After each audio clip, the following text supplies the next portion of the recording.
The Weather Channel, your local forecast.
This is WeatherScope.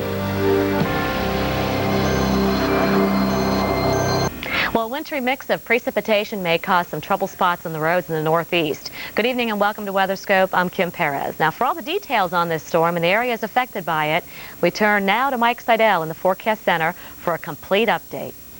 And Kim, we've just seen a changeover to rain around Newark and Teterboro. So some of you in New York City now are out of the woods. Temperatures are just above freezing at Newark International at 34. Let's take a look at the weather map and give you an idea quickly of what's going on. We have cold high pressure, cold air draining in. We have a storm out to the west. We'll have another storm along the coast. And the combination of the cold air and the moisture coming in from the coast, from the Atlantic and up from the south, will produce various types of precipitation, including freezing rain, which has caused problems already this week in the plains and now in parts of the Northeast. Joining me now, Tom Moore here in the Forecast Center. Tom is one of our senior meteorologists, and what's the thinking as far as Boston goes in the morning?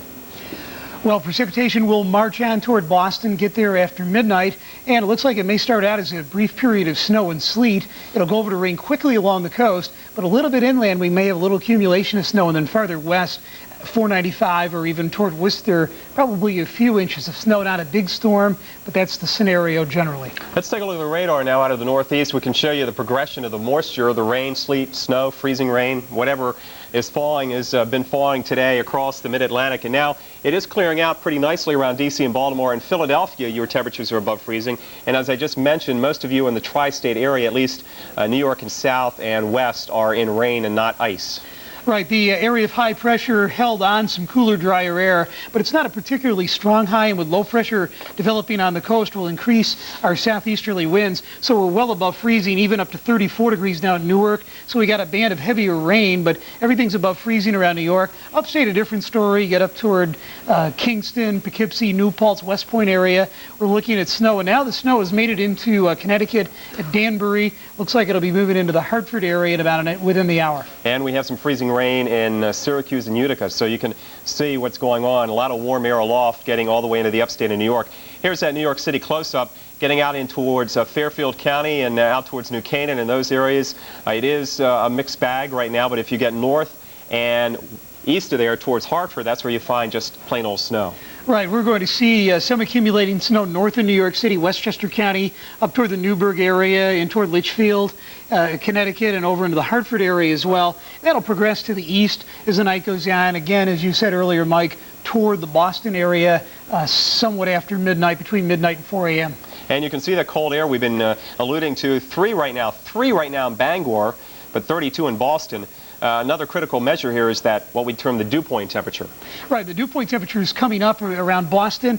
The high is putting up a fight for as good as it is, but it's battling this area of low pressure. This high just isn't strong enough to hold on that cold air. The low winds, the easterly flow winds in this area, and the high retreats and moves off to the east. So it's going to take the colder conditions with it, but just cold enough in southern New England and some of the mountains in northern New England to bring a fair amount of snow. And we've been looking at the late night computer models, which kind of simulate the atmosphere, and both of them indicating that this looks like this forecast will verify Concord. I noticed the liquid equivalent was 3 to 6 inches, so it looks like those areas will get 3 to 6 inches of snow. Right, and we may even have to add a little bit of snow down here to some of the higher elevations west of Boston and even northern Rhode Island. But again, along the immediate